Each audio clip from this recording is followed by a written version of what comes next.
Hello everyone, welcome back. आज हम पढ़ेंगे neural control and coordination. Intro मैंने आज 5 बार किया, पता नहीं स्लिप ऑफ टंग बहुत ज्यादा हो रहा था। लाइक शांत। अब इंट्रो करते हैं। Hello everyone, welcome back. आज हम पढ़ेंगे न्यूरल कंट्रोल एंड कोऑर्डिनेशन। तो अभी क्या डिस्क्रिप्शन दो इस चैप्टर का। Let's start directly. As you know, the functions of the organ/organ systems in our body must be coordinated to maintain homeostasis. मैंने जो केमिकल कंट्रोल वाला चैप्टर है वो पहले ही रिकॉर्ड कर लिया है, तो अभी मैं ऐसे बोल रही हूँ। जो मतलब इन दोनों चैप्टर में मेनली कोऑर्डिनेशन का है पूरा। इसमें ऐसा है कि न्यूरॉन्स की वजह से सिग्नल्स वगैरह कैसे पास होते हैं, वो सारी चीजें बताई हुई है। फिर आई और ईयर, आपके जो दोनों सेंसरी ऑर्गन्स है उनके बारे में थोड़ा डिटेल में दिया है। और वो वाले चैप्टर में पूरा हार्मोन्स का है, केमिकल कंट्रोल कोऑर्डिनेशन में। तो हार्मोन्स अपनी बॉडी को कैसे रेगुलेट करते हैं, और इसमें है कि रिफ्लेक्स एक्शन, ये सारी चीजें। तो ऐसे ये दोनों चैप्टर ही हमारी बॉडी को रेगुलेट करते हैं। Coordination is the process through which 2 or more organs interact and complement the functions of one another. आपको ये मुझे एग्जाम्पल याद आ रहा है, कपिल शर्मा शो में एक ये था, वो कैरेक्टर है ना वकील का दामोदर। शॉर्ट में उन्होंने ऐसा बोला था कि उन्होंने एप्पल को देखा, ऐसे कुछ मुझे इतना याद नहीं। उन्होंने एप्पल को देखा, एप्पल को आंखों ने देखा, लेकिन एप्पल तक चल के गए पैर, और एप्पल को तोड़ा हाथ ने, खाया मुंह ने, और उस जिसका वो पेड़ था उसने देख लिया तो उसने डंडे मारे पीठ पे। तो दिस इज ऑल्सो एग्जाम्पल कि कोऑर्डिनेशन, अभी एक ही काम हो रहा है लेकिन कितने सारे ऑर्गन्स कोऑर्डिनेटेड है। आंखों ने देखा बट गए पैर, तोड़ा हाथ ने, तो ये सारी चीजें। तो ऐसी हमारी बॉडी पूरी कोऑर्डिनेटेड होती है। For example, when we do physical exercises, the energy demand is increased for maintaining an increased muscular activity. The supply of oxygen is also increased. The increased supply of oxygen necessitates an increase in the rate of respiration, heartbeat, increased blood flow via blood vessels. When physical exercises stop, the activities of nerves, lungs, heart and kidney gradually return to their normal conditions. तो ये भी एक proper coordination की वजह से हो रहा है, प्रॉपर हमारी बॉडी में रेगुलेटेड सिस्टम है, इसकी वजह से ये सारी चीजें होती है। क्योंकि एक्सर्शन ज्यादा हो गया, ये सारी लाइक एक्सरसाइजेज में, कोई भी फिजिकल एक्टिविटी करने में, तो सारी चीजें, हार्ट रेट बढ़ जाता है, ब्रीदिंग रेट बढ़ जाता है, तो पूरी बॉडी ऐसे वर्क करती है। Thus, the functions of muscles, lungs, heart, blood vessels, kidney, and other organs are coordinated while performing physical exercises. In our body, the neural system and endocrine system jointly, endocrine system वो वाला था last chapter, coordinate and integrate all activities of the organs so that they perform in a synchronized fashion. तो पूरी body का synchronized fashion में work करने का reason ही ये दो चैप्टर्स है, ये वाला और chemical coordination. Next, the neural system provides an organized network of point-to-point connections. Point-to-point connections for a quick coordinations. तो न्यूरॉन्स के थ्रू point-to-point connections होते हैं। रिफ्लेक्स एक्शन भी बताया हुआ है कि कैसे कोई भी एक्सटर्नल स्टिमुलाई से हमारा रिफ्लेक्स एक्शन निकलता है। The endocrine system provides chemical integration through hormones. In this chapter, you will learn about neural system of human, mechanisms of neural coordination like transmission, nerve impulse conduction across the synapse, and physiology of reflex action. Next. So, neural system क्या है? The neural system of all animals is composed of highly specialized cells called neurons. एकदम बहुत important चीज है neuron, और इस पे भी क्वेश्चन आते हैं। न्यूरॉन्स के तो स्ट्रक्चर पे भी क्वेश्चन आते हैं, तो ये पार्ट बहुत ध्यान से पढ़ना है। Which can detect, receive and transmit different kind of stimuli. The neural organization is very simple in lower invertebrates. तो lower invertebrates में सिंपल सा न्यूरल ऑर्गेनाइजेशन होता है, हम में बहुत ज्यादा कॉम्प्लेक्स है। So yeah, वो भी देखेंगे। For example, in Hydra, it is composed of network of neurons. The neural system is better organized in insects, where a brain is present along with a number of ganglia and neural tissues. The vertebrates have more developed neural system. तो हमें बहुत complex होता है। ये जो lower organisms है इसमें simple होता है। The human neural system. The human neural system is divided into 2 parts, mainly 2 parts में divided है।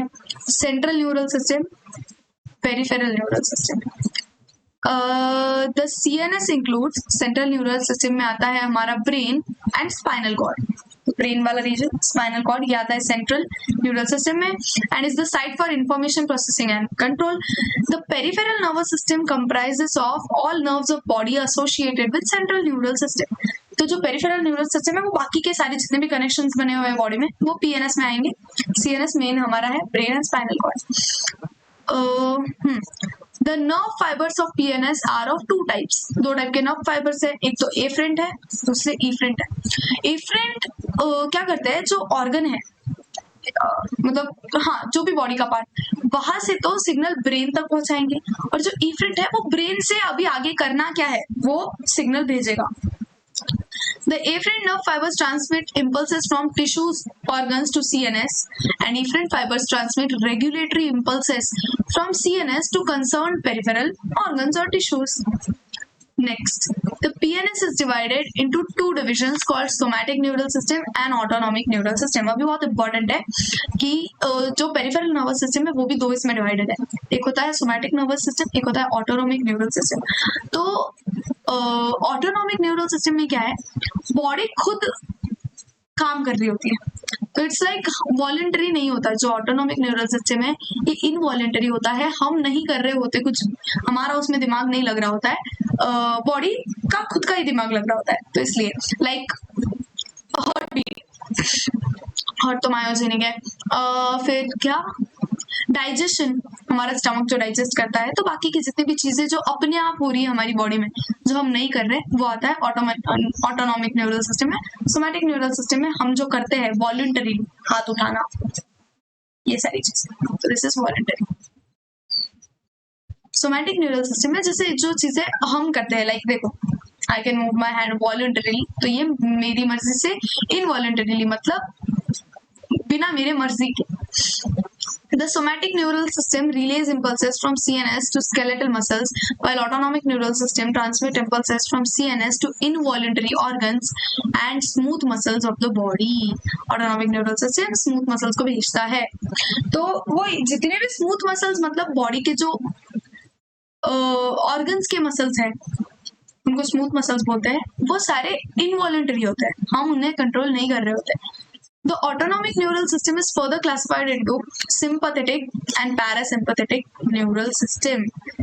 अभी ऑटोनॉमिक न्यूरल सिस्टम भी दो इसमें डिवाइडेड है, सिंपैथेटिक, पैरासिम्पैथेटिक। आप इसका ऐसे चार्ट बना लो पूरा, ब्रेन फिर CNS PNS वो वैसे करके।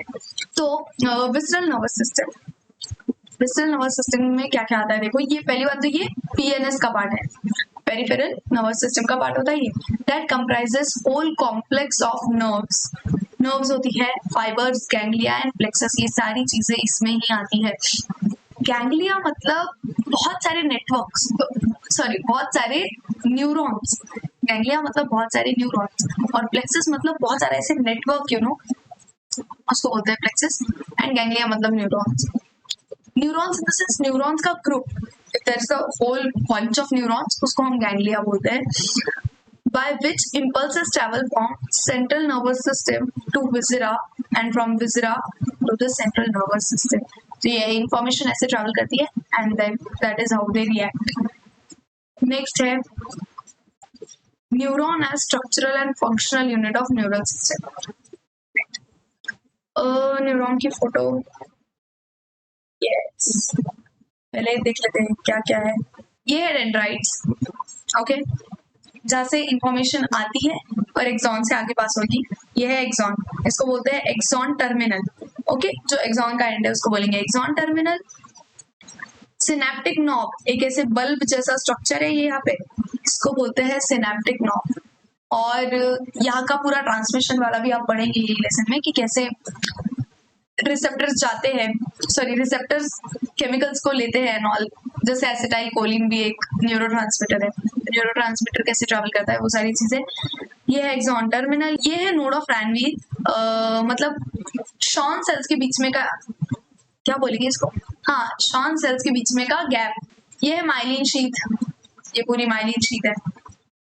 एक्सॉन ये मेन जो बीच में है वो एक्सॉन है, ये शॉन सेल, ये इसको बोलते हैं शॉन सेल, ओके। और ये है न्यूक्लियस, ऊपर है न्यूक्लियस, ये है सेल बॉडी मेन, ये जो छोटे छोटे ग्रैन्यूल्स दिख रहे हैं वो है निसल्स ग्रैन्यूल, जो डेंड्राइट्स और सेल बॉडी में प्रेजेंट होते हैं। ये भी क्वेश्चन है कि निसल ग्रैन्यूल प्रेजेंट कहाँ पे होते हैं, तो डेंड्राइट और सेल बॉडी में वो प्रेजेंट होते हैं। और किससे बने होते हैं, ये बने होते हैं RER, रफ एंडोप्लाज्मिक रेटिकुलम से और प्रोटीन से। ये वाली बात भी याद रखनी है बिकॉज ये भी क्वेश्चन आ चुका है कि निसल ग्रैन्यूल्स होते क्या है, तो ये होते हैं RER और प्रोटीन से बनी हुई ग्रैन्यूल्स। देखो अभी यहाँ पे रीड करेंगे। A neuron is a microscopic structure composed of three major parts, namely cell body, dendrites, and axon. The cell body contains cytoplasm with typically cell organelles and contains granular bodies called Nissl granules. Short fibers which branch repeatedly and project out of the cell body also contain Nissl granules, जिनको हम dendrites बुलाते हैं। ये वाली है वो short branches kind of thing. These fibers transmit impulses towards the cell body. The axon is a long fiber, the distal end of which is branched. Each branch dominate as bulb-like structure, synaptic knob बोला मैंने। फिर which possess synaptic vesicles containing chemicals called neurotransmitter। ये भी आगे देखेंगे। मैंने बताया आपको बेसिक आइडिया दिया कि न्यूरोट्रांसमीटर जिसमें होते हैं वैसी थैलिया, उसको वेसिकल्स बोलते हैं, तो वैसी वेसिकल्स होती है जो उसको कैरी करती है। The axon transmit nerve impulses away from the cell body to synapse or to neuromuscular junctions. तो axon आगे पास करेगा, ये बोला है। Based on the number of axon and dendrites, the neurons are divided into 3 types. 3 type के हैं, ये भी यहीं पे याद कर लो, इस पे क्वेश्चन आता है, ये बाद में याद नहीं होती चीजें। मल्टीपोलर axon होता क्या है, सॉरी मल्टीपोलर न्यूरॉन होता क्या है। इसमें एक axon होगा, 2 से ज्यादा डेंड्राइट होंगे। एक ही एक्सॉन होगा बट 2 से ज्यादा डेंड्राइट्स होगी, समझ रहे हो, पता है ना डेंड्राइट्स एक्सॉन। तो ये होते हैं, हमें मिलते हैं ये सेरेब्रल कॉर्टेक्स में। ये तीनों कहाँ पे मिलते हैं, इस पे क्वेश्चंस आ चुके हैं, तो ये याद रखो। मल्टीपोलर मिलेगा सेरेब्रल कॉर्टेक्स में, ओके। बाइपोलर मिलेंगे आईज में। बाइपोलर क्या होता है, 1 एक्सॉन 1 डेंड्राइट, ये होते हैं रेटिना ऑफ आई के रेटिना में बाइपोलर देखने मिलेंगे। और यूनिपोलर मिलते हैं हमें, यूनिपोलर मतलब सिर्फ एक axon, cell body with 1 axon only, found usually in embryonic stage, ये एम्ब्रियोनिक स्टेज में देखने मिलते हैं। There are 2 type of axon, namely myelinated and non myelinated. ये 2 टाइप के न्यूरॉन्स होते हैं। The myelinated nerve fibers are enveloped with Schwann cells which form a myelin sheath around the axon. The gaps between 2 adjacent myelin sheath are called node of Ranvier. तो वो nodes जो हमने यहाँ पे देखे, गैप उसके बीच में का, ये यहाँ पे इसको बोलते हैं node of Ranvier. Myelinated nerve fibres are found in spinal cranial nerves. अभी याद रखो माइलिनेटेड कहाँ पे मिलेंगे हमें, nerve fibres found in spinal and cranial nerves. Spinal और क्रेनियल नर्व्स में हमें मिलेंगे myelinated. Unmyelinated nerve fibres enclosed by a Schwann cell that does not form myelin sheath around the axon and is commonly found in autonomous and somatic neural systems. Autonomous और somatic neural system में unmyelinated मिलेंगी। तो ये इतना याद रखना चीजें जो जहाँ पे बोली है। तो नेक्स्ट है neuron as structural and functional unit of neural system. अभी न्यूरॉन पढ़ेंगे, पहले देख लेते हैं स्ट्रक्चर। देखो ये है डेंड्राइट, सबसे पहले तो जहाँ से सिग्नल आएगा। ये है हमारा सिनेप्टिक नॉब, जहाँ से सिग्नल आगे पास होगा। एक्सॉन टर्मिनल बोलते हैं इसको, एक्सॉन टर्मिनल, और उसके टर्मिनल पे एक बल्ब लाइक स्ट्रक्चर होता है, उसको बोलते हैं सिनेप्टिक नॉब, जहाँ पे न्यूरोट्रांसमीटर्स से भरे वेसिकल्स होते हैं जो आगे पास होंगी, वो आपको आगे देखने मिलेगा। ये है नोड ऑफ रैनवीर, जो 2 माइलिन शीट के 2 शॉन सेल के बीच में जो गैप होता है उसको बोलते हैं नोड ऑफ रैनवीर। ये है माइलिन शीट, फिर ये है एक्सॉन मेन, जहाँ से सारी चीजें पास हो रही है। ये है शॉन सेल, देन इसको बोलते हैं मेन सेल बॉडी। ये जो यहाँ पे है इसको बोलेंगे मेन सेल बॉडी, जहाँ पे है हमारा न्यूक्लियस। फिर यहाँ पे जो ग्रैन्यूल्स प्रेजेंट है, ये बहुत इंपॉर्टेंट क्वेश्चन है, निसल ग्रैन्यूल, ये किसके बने होते हैं? ये है mainly RER, rough endoplasmic reticulum plus ribosomes. ये मेनली इनका काम क्या है, प्रोटीन सिंथेसिस।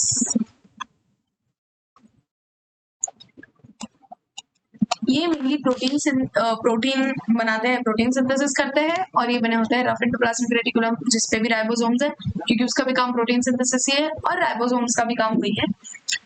एंड हाँ, डेंड्राइट्स, बस। तो this is the structure of neuron. अभी रीड कर लेंगे क्या बोला है। A neuron is a microscopic structure composed of three major parts, namely cell body, dendrites, axon. तीन major parts है, फिर nickel granules है. The cell body contains cytoplasm with typically cell organelles and certain granular bodies called nickel granules. Short fibers with branch repeatedly project out of the cell body also contain nickel granules called dendrite. ये भी question था कि nickel granule कहाँ पे मिलता है, cell body और dendrite में. These fibers transmit impulses towards the cell body. The axon is a long fiber, the distal end of which is branched. Each branch terminates as bulb-like structure called synaptic knob. अभी बताया मैंने, end में synaptic knob होता है, यहाँ पे branches भी है. Which possess synaptic vesicles containing neurotransmitters. ये भी बोला मैंने कि neurotransmitters की छोटी छोटी थैलियां होती है synaptic knob के उधर, तो उसको बोलते हैं vesicles. उसमें होते हैं neurotransmitters, वो आगे सिग्नल पास करेंगे. The axons transmit nerve impulses away from the cell body to synapse or to neuromuscular junction. तो ये उसका काम है. Based on the number of axon and dendrites, neurons are divided into three types. देखो तीन type के हैं. एक तो है मल्टीपोलर, बायपोलर, यूनिपोलर. मैं समझा देती हूँ, आप रीड कर लेना.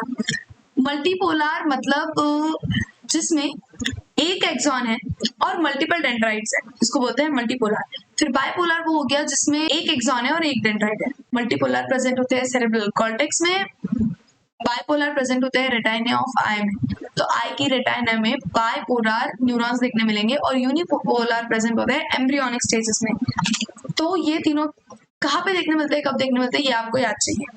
अभी यहाँ तक तो मैंने बताया. There are two types of axons, namely, अभी axons के टाइप देखो, एक तो myelinated, नहीं तो non myelinated, मतलब myelin sheath होंगी नहीं तो नहीं होंगी. The myelinated nerve fibers are enveloped with Schwann cells, which form myelin sheath around the axon. तो Schwann cell ही myelin sheath ऐसे form करती है. The gaps between two adjacent myelin sheaths are called node of Ranvier. Node of Ranvier. Myelinated nerve fibers are found in spinal cranial nerves. देखो ये कहाँ पे मिलते हैं हमें, spinal and cranial nerves. Unmyelinated nerve fibres is enclosed by a Schwann cell that does not form myelin sheath around the axon. अभी ये बहुत सारे बच्चों को ऐसे लगता है कि जो अनमाइलिनेटेड न्यूरॉन्स है उनमें Schwann cells ही प्रेजेंट नहीं है. उनमें Schwann cells प्रेजेंट होते हैं बट वो माइलिन शीथ नहीं बना रहे होते. डिफरेंस यही है, Schwann cells प्रेजेंट है बट वो माइलिन शीथ नहीं बना रहे. And is commonly found in autonomous and somatic nervous system. तो ये autonomous और somatic nervous system में मिलते हैं. कौन से? Unmyelinated वाले. Myelinated वाले मिलेंगे cranial और spinal nerves में. Next है generation and conduction of nerve impulse. Okay. ये I guess plain page लगता है. सुनो अभी मेरी बात ध्यान से. सुनो, ये पूरे चैप्टर का सबसे ज्यादा इम्पोर्टेंट पार्ट है. बहुत सारे बच्चों को समझ नहीं आ रहा है कि वो क्या रहा है इधर. एकदम अपना टोटल अटेंशन दो. इजी है, बहुत इजी, बस आपको ध्यान देना है वो क्या रहा है. ओके, सबसे पहले तो बेसिक से स्टार्ट करेंगे. ये है हमारा न्यूरॉन. ओके,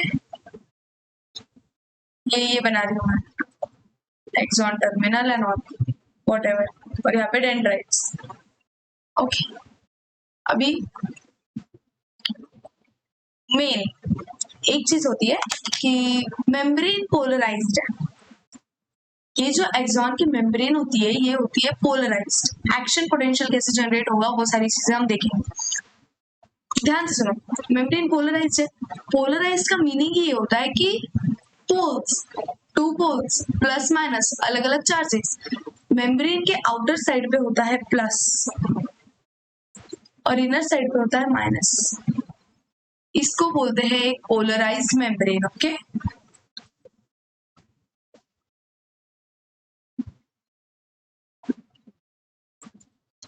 अभी ये मेम्ब्रेन पोलराइज्ड है। रेस्टिंग स्टेट में ये ऐसी होती है, पूरी मेम्ब्रेन ऐसे और नेगेटिव नेगेटिव नेगेटिव। अभी क्या होगा, ये क्यों होता है, पहली बात ये भी देख लेते हैं कि ये क्यों होता है। बिकॉज मतलब पोलराइज्ड है ही क्यों, Na+ और K+, ये दोनों आयंस की वजह से सारी चीजें हो रही है। अभी ये है हमारी मेम्ब्रेन, इसमें अंदर वाली साइड होते हैं K+, ये अभी यहाँ पे दिमाग में भर लो, अंदर वाली साइड होते हैं K+। पूरा एक्शन पोटेंशियल में कैसी चीजें होंगी वो मैं आपको बताऊंगी। बाहर वाली साइड होते हैं Na+। अभी सबसे बड़ा क्वेश्चन सबके दिमाग में एक ही होता है कि एक सेकंड को, ये फोन वाइब्रेट कर रहा है। Na+ और K+ दोनों प्लस है तो नेगेटिव चार्ज क्यों, ये सारे बच्चों का क्वेश्चन होता है, उनको समझ ही नहीं आ रही चीजें। नेगेटिव चार्ज इसलिए, ये है कंपैरेटिवली, ये चीजें कंपैरेटिवली बोली गई है। बाहर बहुत ज्यादा Na+ है, ज्यादा क्वांटिटी में Na+ है, ओके, और अंदर कम क्वांटिटी में K+ है, इसलिए बाहर ज्यादा पॉजिटिव चार्ज है और पॉजिटिव के कंपैरेटिवली अंदर तो नेगेटिव ही होगा ना, तो इसलिए अंदर नेगेटिव चार्ज है। तो ये दोनों आयंस पॉजिटिव चार्ज के, बट ऐसे कंपैरेटिवली बोला गया है कि अंदर नेगेटिव चार्ज होता है, बाहर पॉजिटिव चार्ज। अभी नेक्स्ट, एक Na/K+ पंप होता है, ये क्या करेगा, ये करता है 3Na+ बाहर, यहां से अंदर से, ये पंप कंटिन्यूअसली चालू है, और 2K+ अंदर। अभी ध्यान से देखो, 3 Na हम बाहर फेंक रहे हैं, दोनों पॉजिटिव चार्ज, 3 Na कंटिन्यूअसली बाहर फेंक रहे हैं और 2K+ अंदर आ रहे हैं। तो इसकी वजह से क्या हो रहा है, ज्यादा प्लस चार्ज बाहर है, ऑब्वियसली 3 Na बाहर जा रहे हैं, 2 ही अंदर आ रहे हैं, तो कंपैरेटिवली अंदर नेगेटिव चार्ज होता है, बाहर पॉजिटिव। एक और चीज है कि अंदर क्या होता है, नेगेटिवली चार्ज प्रोटीन्स,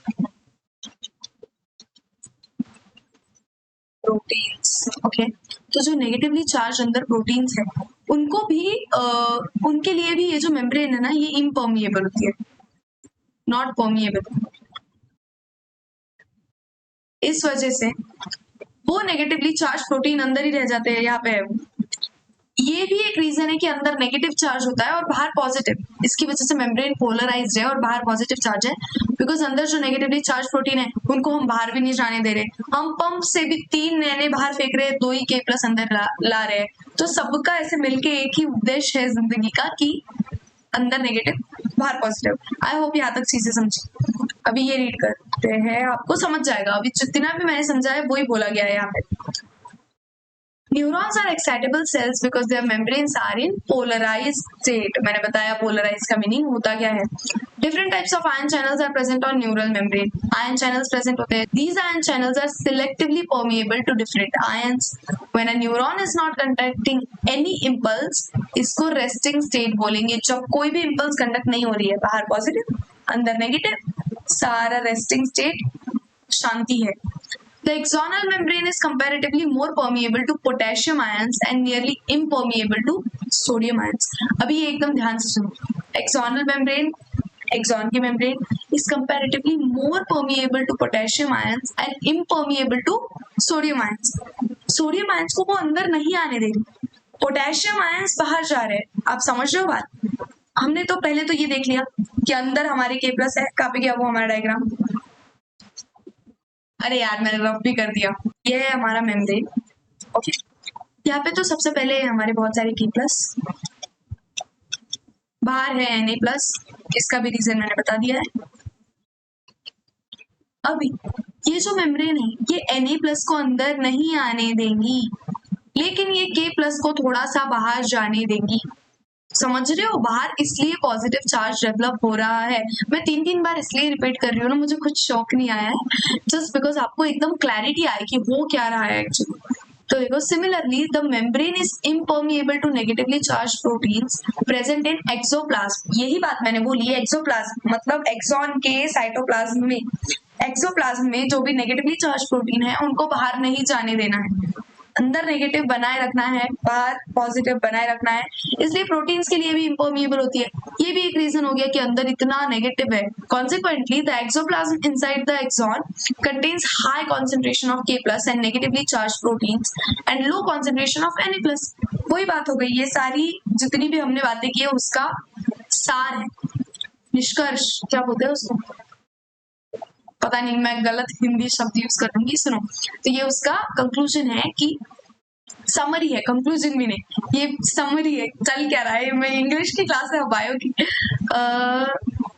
कि नेगेटिवली चार्ज प्रोटीन्स और K प्लस अंदर है, बहुत सारा Na बाहर है, इसलिए बाहर बना है पॉजिटिव चार्ज, अंदर बना है नेगेटिव चार्ज। आई होप अभी तक आपको लर्न हो गया होगा, एकदम clear. Okay. In contrast, the fluid outside axon contains low concentration of K plus and high concentration of Na plus, and thus form a concentration gradient. Concentration gradient बन गया. These ionic gradients across the resting membrane are maintained by active transport of ions. Sodium potassium pump के through transports 3 Na बाहर, तो 3 Na हम बाहर फेंक देंगे, 2 K plus cell में लाएंगे, तो ये कंटिन्यूसली पंप चालू होता है। As a result, the outer surface of axonal membrane possesses a positive charge while the inner surface become negatively charged and therefore polarized. तो ये ही polarized हमने पढ़ा अभी तक। The electrical potential difference across the resting plasma membrane is called as resting potential. Next, अरे बाप रे, ये तो क्या impulse? Okay, wait, अभी impulse कैसे ट्रांसफर होता है वो देखते हैं, इंपॉर्टेंट पार्ट है, एकदम ध्यान से सुनो। अभी तक हमने देखा रेस्टिंग, ये हमारा था मस्त रेस्टिंग सा membrane, plus plus plus plus plus plus, minus minus minus minus minus minus, okay. और इधर भी सेम, ये वाली साइड बाहर है बहुत सारे Na प्लस। एक्शन पोटेंशियल पे क्या होता है, एकदम ध्यान से सुनो। एक्शन पोटेंशियल आया मतलब कोई तो भी सिग्नल आया, वो सिग्नल यहाँ पे आया, इमेजिन करो ये है सिग्नल, ओके। जैसे ही सिग्नल आया, यहाँ पे है ना वोल्टेज गेटेड चैनल्स होते हैं, वो चैनल्स है Na प्लस को, अगर वो डोर काइंड ऑफ समझ लो, वो डोर खुल गया तो Na अंदर आ सकता है, कुछ बाहर नहीं जाएगा, वो Na के चैनल्स है, उसको बोलते हैं Na plus voltage gated channels. क्या स्पेलिंग लिख रही हूँ मैं पता नहीं, और हैंडराइटिंग भी कुछ समझ आने जैसी कुछ खास है नहीं मेरी, बट ठीक है। Na प्लस अंदर आएगा, Na प्लस यहाँ पे क्या होता है, एक हम ये जो फिगर है उसके हिसाब से मैं आपको यहाँ पे पार्ट बना के बताती हूँ। वेट,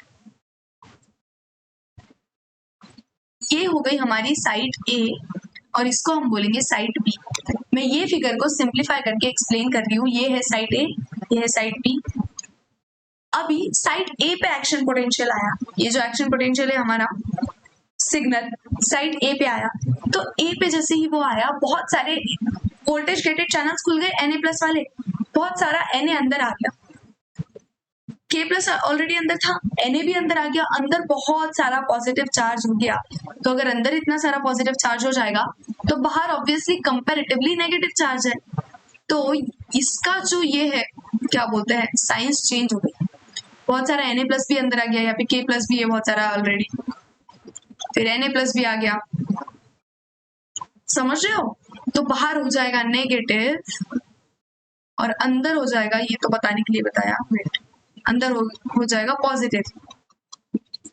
अभी यहाँ पे क्या हुआ, अभी एक्शन पोटेंशियल आने की वजह से बहुत सारा Na अंदर आ गया, Na अंदर आने की वजह से अंदर बहुत सारा पॉजिटिव चार्ज हो गया, बाहर बहुत ज्यादा कंपैरेटिवली नेगेटिव चार्ज हो गया, इसलिए इसकी पोलैरिटी चेंज हो गई। अभी इसको हम बोलेंगे डीपोलराइज्ड। ध्यान से सुनो एक एक टर्म्स, ओके। डीपोलराइज्ड, समझ रहे हो? करंट फ्लो करता है पॉजिटिव से नेगेटिव की तरफ, ये जो पॉजिटिव है ये यहाँ पे जाएगा, बी की तरफ ट्रेवल करेगा, ओके। और तो वो ये पॉजिटिव इधर चल जाएगा, तो बी वाली साइड पे एक्शन पोटेंशियल जहां से स्टार्ट हुआ, बी वाली साइड पे अंदर पॉजिटिव आ जाएगा और बाहर भी पोलैरिटी बदल के बाहर हो जाएगा नेगेटिव। ये ऐसे एक्शन पोटेंशियल वर्क करता है और फिर ये इधर, तो वैसे ये साइकिल चल रहा है और ये वाला वापस से अपना नॉर्मल हो गया, क्योंकि पॉजिटिव आया, अभी बोला ना मैंने, यहाँ वाले पॉजिटिव और ये हो गया नेगेटिव। जो डीपोलराइज्ड मेम्ब्रेन थी, अभी कौन सा डीपोलराइज्ड है, अभी ये वाला डीपोलराइज्ड है, राइट, क्योंकि चेंज हुआ ना करंट, तो अभी ये बन जाएगी, जो पहले वाली थी ये बन गई अभी रीपोलराइज्ड, ये बन गई रीपोलराइज्ड। समझ रहे हो? आई होप याद तो क्लियर है। यहाँ पे भी सेम चीज दे रखी है, ये देखो ये है वो चैनल्स, ये चैनल्स खुल गए, Na+ अंदर आ गया और फिर ये ऐसे ट्रैवल कर रहा है, यहाँ से ये यहाँ से यहाँ तक तो समझा। वेट रीड कर लेते हैं, अभी कुछ मिस नहीं होना चाहिए। You might be curious to know about mechanisms of generation of nerve impulse and its conduction along an axon. बहुत curious है हम, बहुत ज़्यादा। When a stimulus is applied at a site on a polarized membrane, the membrane at a site A becomes freely permeable to Na+. पूरी जो भी मैंने आपको राम कथा सुनाई है अभी, वो यहाँ पे लिखी गई है। Site A बन गए freely permeable to Na+. This leads to a rapid influx of Na+ followed by reversal of polarity at the site. The outer side of membrane becomes negatively charged and the inner side of membrane becomes positively charged. The polarity of membrane at site A thus reversed and hence depolarized. Reverse हो गई तो depolarized हो गई। The electrical potential difference across plasma membrane at site A is called, इसी को बोलते हैं action potential, which is in fact termed as negative nerve impulse. मैं बहुत स्लो जा रही हूँ और रिपीट भी कर रही हूँ बिकॉज आपको क्लियर हो। अभी जो बहुत सारा रीड करने वाला पार्ट होता है या फिर बहुत सारा रट्टा मारने वाला पार्ट होता है, तो I don't repeat, I don't read it, मैं आपको ही बोल देती हूँ कि आप रीड कर लेना, मैं एक्सप्लेन कर देती हूँ। लेकिन ऐसे पार्ट्स पे जहाँ पे कॉन्सेप्ट है, जहाँ पे चीजें समझती नहीं है, तो ऐसे कंपनसेट कर लेना। That is how I do it. At sites immediately ahead the axon, membrane has positively charged on the outer side, obviously क्योंकि वो normal polarized membrane है, तो बाहर पॉजिटिव है एंड नेगेटिव चार्ज अंदर वाली साइड है, बी साइड पे। As a result, current flows on inner side from A to B, क्योंकि करंट ऐसे फ्लो कर जाएगा A से B पे, पॉजिटिव से नेगेटिव पे। On the outer surface, current flows from B to A. ये देखो, A to B, B to A, A to B, B to A, to complete circuit of current flow. Hence, the polarity at site A is reversed and action potential is generated at site B. Thus, impulse मतलब action potential generated at site A arrives at site B. ये क्यों हुआ मैंने बताया। The sequence is repeated along the length of axon and consequently impulse is conducted. The rise in stimulus induced permeability to Na+ is extremely short-lived. हाँ, जैसे ही Na+ का बहुत सारा इन्फ्लक्स होगा ना, तो वो बहुत शॉर्ट लिव्ड होगा। The rise in stimulus induced permeability to Na+ within is extremely short-lived. It quickly followed by rise in permeability to K+. उसके बाद K+ के लिए भी permeability बढ़ जाती है। Within a fraction of a second, K+ diffuses outside the membrane and restores the resting potential of membrane at the site of excitation, and fiber becomes once more responsive to further stimulation. तो उन्होंने यही बोला है कि थोड़ी देर के लिए ऐसे गेट खोला, बहुत सारी भेड़ चाल में Na+ अंदर भाग गए और गेट बंद कर दिया। उसके बाद खुलेगा K+ वाला गेट और K+ भी बहुत ज्यादा स्पीड से वो K+ बाहर निकलेगा, Na अंदर गया था, K+ बाहर निकलेंगे, तो पोलैरिटी रिवर्स होने में देर नहीं लगती है। अभी ये जैसे आगे पास हो गया तो आगे अपना सीन चालू है, इन्होंने अपना क्या बोलते हैं वापस से रेस्टिंग पोटेंशियल पे, नॉर्मल पोटेंशियल पे ला ली मेम्ब्रेन। आई होप यहाँ तक समझ गया आपको। ट्रांसमिशन ऑफ इम्पल्सेस देखो, a nerve impulse is transmitted from one neuron to other through junctions called synapses.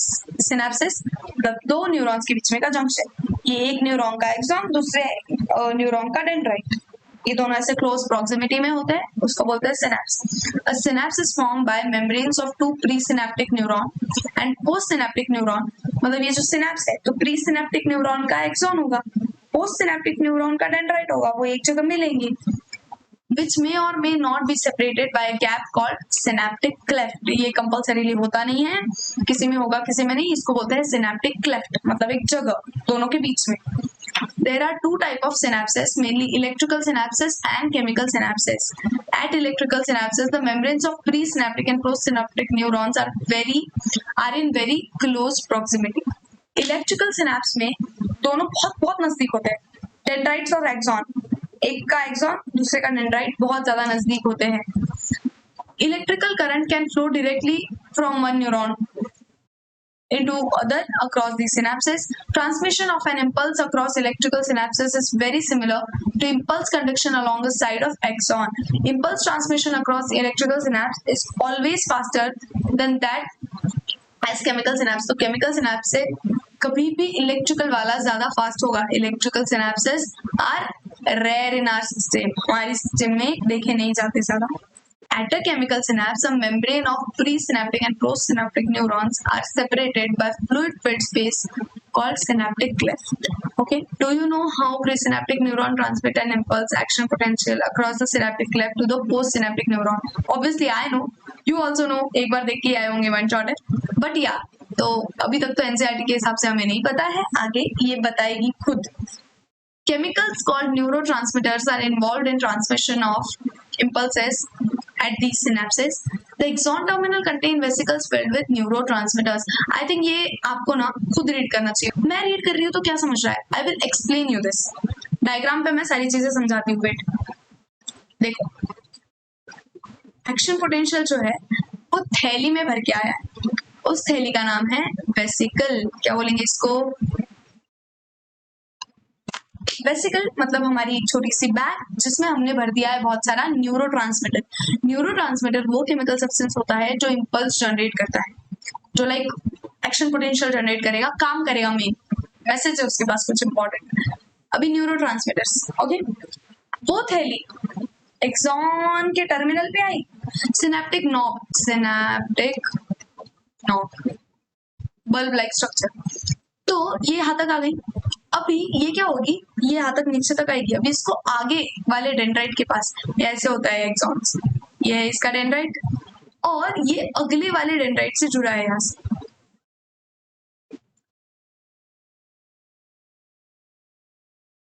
समझ रहे हो? तो ये ऐसे दो न्यूरॉन्स जुड़े हैं. तो ये वाला जो है ना, यहाँ पे जो चल रहा है, इसी का जूम्ड इन वर्जन. तो इसी चीज का जूम्ड इन वर्जन यहाँ पे बताया है कि यहाँ पे हो क्या रहा है. वेसिकल्स आए, वेसिकल्स यहाँ पे इसकी मेम्ब्रेन से जुड़ जाएंगे और अपने न्यूरोट्रांसमीटर्स छोड़ देंगे. न्यूरोट्रांसमीटर्स को कैच करेंगे रिसेप्टर्स. आपको ये सारे टर्म्स याद रहने चाहिए क्योंकि इसमें बहुत क्वेश्चंस आते हैं. ये डायग्राम इतना इंपॉर्टेंट है. सिनेप्टिक क्लेफ्ट मतलब यही जगह, ये जो इनके बीच में जो जगह दिख रही है यहाँ पे, ये मिट जाएगा. हाँ लगाई था मुझे, छोड़ो. उसके बीच में की जगह है, इसको बोलते हैं synaptic cleft. Pre synaptic membrane कौन सी है? प्री सिनेप्टिक मतलब ये जो सिनेप्स है, इस पूरी चीज को सिनेप्स बोला जाता है. ये है pre synaptic membrane. Okay, post synaptic membrane ये है जिसपे लगे हमारे रिसेप्टर्स. और क्या बचा है? ये यहाँ पे रिसेप्टर्स बता दिए मैंने. और तो रिसेप्टर्स इस केमिकल को लेंगे और वो आगे पास करेंगे. तो ये ऐसा पूरा प्रोसेस चालू है. ऐसे इंफॉर्मेशन आगे पास होंगी. अभी नेक्स्ट है central neural system. The brain is central information processing organ of a body and acts as command and control system. It controls voluntary movements, balance of body, functioning of vital involuntary organs, lungs, heart, kidney, thermoregulation, hunger and thirst, circadian rhythms of our body, activities of several endocrine glands, and human behavior. सारी चीजें दिमाग से हो रही है, central nervous system से. It is also site for processing of vision, hearing, speech, memory, intelligence, emotions, thoughts. सबका जो सेंटर है, central nervous system. The brain is well protected by skull. Inside the skull, brain is covered by cranial meninges, मतलब cranial की layers. अभी देखो ये layers भी याद रखना. Consisting of an outer layer, dura mater. सबसे outer जो layer होती है उसको बोलते हैं dura mater. A very thin middle layer, arachnoid. Arachnoid एक बहुत thin सी middle layer है, and an inner layer which is in contact with brain tissue called pia mater. Brain के जो अंदर के टिश्यूज है उनसे वो कांटेक्ट में है, इसको बोलेंगे pia mater. The brain can be divided into 3 major parts, forebrain, midbrain and hindbrain. अभी इन तीनों के फंक्शंस देखते हैं. तो देखो ये है दिमाग, सारी फसाद की जड़ दिमाग यही है। तो सेरेब्रल हेमिस्फीयर, ये ऊपर का है सेरेब्रल हेमिस्फीयर। कॉर्पस कैलोसम ये ऐसी चीज है जो दिमाग के दोनों हिस्सों को कनेक्ट करती है। हमारा दिमाग ऐसे बीच में से आपने देखा होगा कि दो पार्ट्स होते हैं, तो वो दोनों पार्ट्स को ऐसे कनेक्ट करके रखने का काम करेगा कॉर्पस कैलोसम। देन ये है सेरेब्रल एक्वेडक्ट, ये मिड ब्रेन से निकलती है। देन ये है hindbrain, pons, cerebellum, medulla, यहाँ पे दे रखा है। ये हिंड ब्रेन के पार्ट है, तीनों याद रखना, पॉन्स, सेरेबेलम, मेडुला, ये पार्ट्स हिंड ब्रेन में आते हैं। मिड ब्रेन ये यहाँ पे आएगा। फोर ब्रेन में क्या क्या आता है देखो, सेरेब्रम, सेरेब्रम मेन अपना मेन चीज सारा ऊपर का वो सेरेब्रम में आएगा। देन थैलेमस और हाइपोथैलेमस ये भी फोर ब्रेन में आएंगे। देन नेक्स्ट देखो fore brain, the forebrain consists of cerebrum, thalamus, hypothalamus. Cerebrum forms major part of human brain. A deep cleft divides cerebrum longitudinally into two halves. हमारा cerebrum दो इसमें divided है, जो जिसको बोलते हैं cerebral hemisphere. फिर जो उसको कनेक्ट करता है उसको बोलते हैं corpus callosum. The layer of cells which covers cerebral hemisphere is called cerebral cortex and its thrown into prominent folds. बहुत सारे फोल्ड्स होते हैं, देखा हमने। The cerebral cortex is referred to as grey matter due to greyish appearance. Cerebral cortex को grey matter बोलते हैं, greyish appearance. ये किसकी वजह से होता है? The neuron cell bodies are concentrated here giving the colour. आपको ये भी याद रखना है कि न्यूरॉन की जो सेल बॉडीज होती है वो जहाँ भी कॉन्सेंट्रेटेड है वहां पे ग्रे कलर आएगा। ओके, ये बात याद रखो। और जहाँ पे माइलिन शीट कॉन्सेंट्रेटेड है वहां पे व्हाइट कलर आएगा। The cerebral cortex contains motor areas, sensory areas and large regions that are neither clearly sensory. वो सेंसरी भी नहीं है, जो मोटर भी नहीं है, वो आते हैं एसोसिएशन एरियाज में। ये भी सेरेब्रल कॉर्टेक्स में ही ऐसे एसोसिएशन एरियाज होते हैं जो ना मोटर में आते हैं ना सेंसरी पार्ट में आते हैं। Are responsible for complex functions like intersensory associations, ये इसमें काम आएंगे। मेमोरी एंड कम्युनिकेशन, ऐसे फंक्शंस में एसोसिएशन एरियाज का बहुत इंपॉर्टेंट काम। Fibers of the tracts are covered with myelin sheath which constitute inner part of cerebral hemisphere. They give an opaque white appearance to the layer and hence is called white matter. White matter बुलाएंगे इसको हम। The cerebrum wraps around structure called thalamus, which is major coordinating center for sensory and motor signaling. Another very important part of brain called hypothalamus lies at the base of thalamus. तो hypothalamus जो होता है वो thalamus के नीचे होता है, इसलिए तो हाइपोथैलेमस थैलेमस के नीचे। The hypothalamus contains number of centres which control body temperature. इतनी बार ये क्वेश्चन है, ये तो इतना इंपॉर्टेंट क्वेश्चन है, ऐसे लाइक नीट के 90 क्वेश्चंस में से आपको एक जगह ये देखने मिल जाएगा।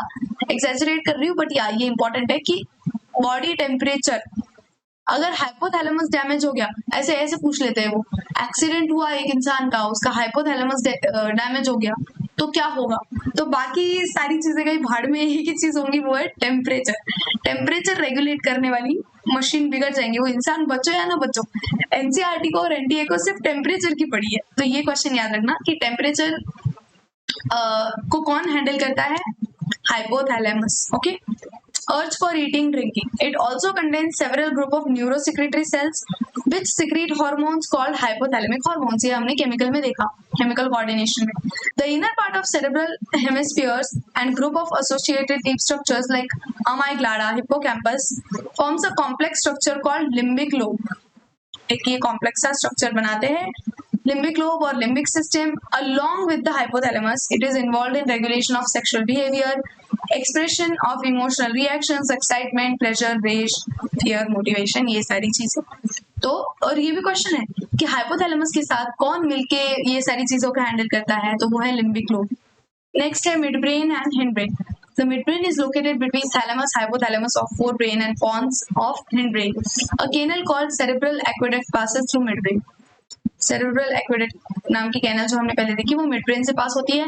और ये क्वेश्चन आया था मेरी मॉक में था या फिर आया गेस याद नहीं मुझे, पर ये कहीं तो क्वेश्चन था कि कॉर्पोरा क्वाड्रिजेमिना और सेरेब्रल एक्वेडक्ट ये किस में आते हैं, तो ये मिड ब्रेन में आते हैं। The the dorsal portion of mid brain consist mainly of 4 round swelling, round ऐसे 4 स्वेलिंग लोब्स होते हैं जिनको बोलते हैं कॉर्पोरा क्वाड्रिजेमिना। नेक्स्ट है hind brain. The hind brain comprises the hindbrain comprises of pons cerebellum or medulla, also called medulla oblongata. Pons consist of fiber tract that interconnect different regions of brain. Cerebellum has very convoluted surface in order to provide additional space for many neurons. तो cerebellum जो है उसमें बहुत ज्यादा क्या बोलेंगे, बहुत सारा फोल्ड्स एंड काइंड ऑफ होता है, वो सरफेस एरिया बढ़ाने के लिए होता है। The medulla of brain is connected to spinal cord. The medulla oblongata centres which control, ये इंपॉर्टेंट पार्ट है, respiration, cardiovascular reflexes and gastric secretions, जो भी हमारी बॉडी में अपने आप प्रोसेस होती है इनवॉल्यूंटरीली, वो मेडुला ऑब्लोंगेटा करता है। Okay, 3 major regions make up the brain stem. Brain stem कौन कौन बना रहा है? मिड ब्रेन, पॉन्स और मेडुला ऑब्लोंगेटा। ये भी चीज याद रखना, ब्रेन स्टेम में ये तीनों आते हैं। Brain stem forms connection between brain and spinal cord. तो वो ब्रेन स्टेम उसको इसलिए बोला है बिकॉज वो ब्रेन और स्पाइनल कॉर्ड के बीच में से कनेक्शन काइंड ऑफ होता है। नेक्स्ट है reflex action and reflex arc. तो देखो रिफ्लेक्स एक्शन आप सभी को पता है क्या होता है। कभी भी हमें कोई एक्सटर्नल स्टिमुलाई मिलता है तो वी इंस्टेंटली रिएक्ट। कुछ गर्म लग गया तो वी डोंट थिंक कि हाथ हटाना है या नहीं, आवर बॉडी अपने आप इनवॉलंटरीली हाथ हटा देती है, तो इसको बोलते हैं रिफ्लेक्स एक्शन। ये क्यों होता है और कैसे होता है वो देखेंगे। You must have experienced a sudden withdrawal of body part which comes in contact with objects that are extremely hot, cold, pointed, or animals that are scary or poisonous. तो like scary animals या फिर कीड़े, ये सारी चीजों को देख के हमारा रिफ्लेक्स निकलता है। We don't think before reacting. तो ये क्यों होता है और कैसे होता है, उसी को बोलते हैं रिफ्लेक्स आर्क। तो वो पढ़ेंगे। ये रीड करने से पहले एक बार डायग्राम देखते हैं, यहाँ से बहुत प्रॉपर आपको समझेगा। सबसे पहले तो देखो, सबसे पहले स्टिमुलस हमने अप्लाई किया, ये हमने नी जर्क रिफ्लेक्स है, तो स्टिमुलस अप्लाई किया। ये रबर का हैमर होता है, उससे नी पे, यहाँ पे ये जो हड्डी है, ये कौन सा है, बोलो कौन, ये है पटेला। हाँ, तो ये जो पटेला होता है वहां पे ये क्या करते हैं, स्टिमुलस देते हैं हल्लू से।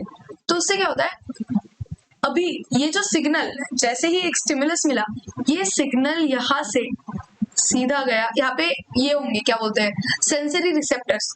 सेंसरी रिसेप्टर्स होते हैं वहां पे। कहीं भी अगर हमें कुछ हॉट लगता है, हम टच कर ले, कुछ बहुत गर्म लग गया, तो वो हमारी स्किन में क्या होता है, सेंसरी रिसेप्टर्स जो उसको सेंस करेंगे ना। अभी ये सिग्नल जाएगा आगे। सिग्नल आगे कैसे जाएगा, एफरेंट पाथवे से। एफरेंट पाथवे से सिग्नल आगे जाता है, वो उसका जाने वाला वे। फिर ये है dorsal root ganglion. Dorsal root ganglion मतलब, डॉर्सल का पहले मीनिंग होता है पीछे, डॉर्सल रूट गैंग्लियन मतलब, और गैंग्लियन का मतलब होता है group of cells, group of neurons, ऐसे मैंने बोला था लास्ट टाइम भी, तो वो यहाँ पे है। ओके, यहाँ पे वे में ये डॉर्सल रूट गैंग्लियन से, यहाँ से होते हुए ये जाएगा स्पाइनल कॉर्ड के तरफ। ओके, अभी देखो स्पाइनल कॉर्ड में ये है व्हाइट मैटर और ये है ग्रे मैटर। ये भी बोला मैंने, this is because of myelin sheath, क्योंकि यहाँ पे माइलिनेटेड होंगे और यहाँ पे अनमाइलिनेटेड। इंटरन्यूरॉन क्या होता है, दोनों रिफ्लेक्स, एक तो जाने वाला, इसको बोलते हैं सेंसरी। ये जो जाता है साइड से लेके तो स्पाइनल कॉर्ड तक जो जाएगा उसको बोलेंगे सेंसरी। मतलब ये इंफॉर्मेशन पास करता है कि ऐसा ऐसा हुआ है आपके नी में। और ये जो मोटर, ये है मोटर, ये रेड वाला मतलब जो वापस जाएगा और उस ऑर्गन को बोलेगा कि रिएक्ट कैसे करना है, इसको बोलते हैं मोटर, मोटर रिफ्लेक्स। तो ये बताएगा कि आपको करना क्या है अभी, और ये with in a fraction of second होता है, इसलिए हमें सोचना नहीं पड़ता क्योंकि यही सारी चीजें हो रही है। अभी इंटरन्यूरॉन वो न्यूरॉन है जो सेंसरी और मोटर के बीच में का कनेक्शन है। एफरेंट पाथवे और इफरेंट पाथवे के बीच में के कनेक्शन को बोलते हैं इंटरन्यूरॉन। ये देखो, ये है मोटर न्यूरॉन, ये वाला, यहाँ से सीधा मैसेज जाएगा यहाँ पे कि अभी करना क्या है, आगे लेग मूव करना है। ये वाली मसल का नाम होता है क्वाड्रिसेप्स। क्वाड्रिसेप्स, यार मेरी हैंडराइटिंग। और ये वाली मसल का नाम होता है हैमस्ट्रिंग। ओके तो अभी सीधा सिग्नल गया, वो क्वाड्रिसेप्स के पास गया, उसको बोला कि कॉन्ट्रैक्ट होना है, तो फिर वो कॉन्ट्रैक्ट होगा और आपका लेग आगे मूव करेगा। और जब हैमस्ट्रिंग कॉन्ट्रैक्ट होती है तो लेग पीछे की तरफ मूव करता है। रीड कर लेते हैं एक बार। The entire process of response to a peripheral nervous stimulation that occurs involuntarily, that is without conscious effort or thought, that requires involvement of part of central nervous system, is called reflex action.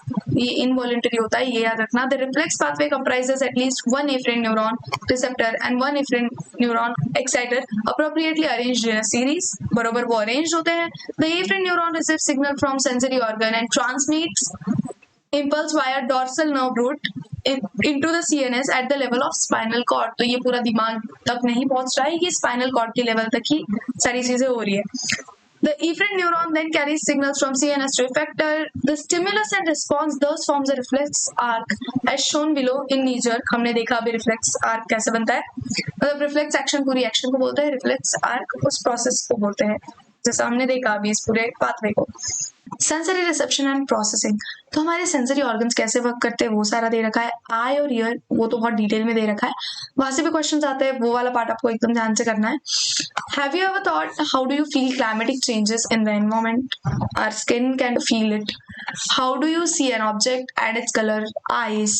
How do you hear a sound? Ears. The sensory organs detect all type of changes in the environment and send appropriate signals to CNS where all the inputs are processed and analyzed. Signals are then sent to different parts centers of brain. This is how you can sense changes in environment. Sense organs. We smell things by our nose, taste by tongue, hear by ear and see object by eyes। सबसे पूरी NCERT की सबसे important line है, कितना महत्वपूर्ण info दे रखा है यहाँ पे। The nose contains mucus coated receptors which are specialised for receiving sense of smell and called olfactory receptors. इनको ऑल्फैक्टरी रिसेप्टर्स बोलते हैं, नोज में होते हैं। These are made up of olfactory epithelium that consist of 3 kind of cells। The neurons of olfactory epithelium extend from outside environment directly into pair of broad bean-sized organs called olfactory bulb, which are extensions of brain's limbic system। तो जो olfactory bulb है हमारा, वो brain के limbic system का extension होता है, तो वो वहां तक आ रहा होता है। And then वहां से हमें ये smell वाली चीज पता चलती है, जल्दी से बदबू आ जाना and वो सारी चीजें, तो ये olfactory receptors और इसकी वजह से हो रहा होता है। Both nose and tongue detect dissolved chemicals. The chemical senses of gustation, taste, and olfactory smell are functionally similar and interrelated. The tongue detects taste through taste buds containing just gustatory receptors। Okay, टंग में receptors होते हैं, papillae होते हैं, वो digestion में भी दे रखा है। With each taste of food or sip of drink, the brain integrates differential input from the taste buds and complex flavor is perceived। तो उससे हमें फ्लेवर्स याद भी रहती है, तो यहाँ से सिग्नल जाता है, फिर ब्रेन को लाइक याद आ जाता है कि अच्छा ये वाला फ्लेवर पहले भी खाया था। The following sections you will be introduced to structure and function of eye, sensory organ for vision, and ear, sensory organ for hearing। सबसे पहले तो आई का पूरा स्ट्रक्चर एंड ऑल देखेंगे। डायग्राम है यहाँ पे या नहीं? हाँ है। Are paired eyes are paired eyes are located in sockets of skull which are called orbits। तो ऐसे sockets होते हैं यहाँ पे, skull में देखा होगा आपने, ऐसे sockets जैसे होते हैं, उसको बोलेंगे orbits। A brief account of structure and functions of human eye is given in following sections। Parts of an eye. The adult human eyeball is nearly spherical in structure। The wall of eye ball is composed of 3 layers। 3 layers की wall होती है। सबसे पहले तो the external layer is composed of dense connective tissue and is called sclera। external layer जो होती है, एक तो वो dense connective tissue की होती है, ये छोटी छोटी बातें भी याद रखना है बिकॉज पूछी जाती है। तो dense connective tissue की होती है sclera, उसको बोलते हैं sclera। The anterior portion of this layer is called cornea। तो अभी एक sclera layer है, इसका anterior portion, anterior मतलब आगे हुआ, तो ये जो आगे का जो portion है उसको कॉर्निया बोलते हैं। डायग्राम में आपको समझिएगा।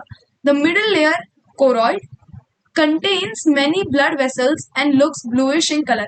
अभी देखो जो कोरॉइड है वो सेकेंड लेयर है, उसके पीछे की, कॉर्निया के पीछे की, वो ब्लूइश होती है और वहां पे ब्लड वेसल्स होते हैं। कॉर्निया है, कॉर्निया में ब्लड वेसल्स नहीं होते, तो इसलिए ये भी बोला जाता है कि कॉर्निया ट्रांसप्लांट, बोला नहीं जाता है, ये होता है कि कॉर्निया ट्रांसप्लांट कभी भी फेल नहीं होता, most of the time it is successful, और रिस्क नहीं होता बिकॉज ब्लड वेसल्स ही नहीं है वहां पे।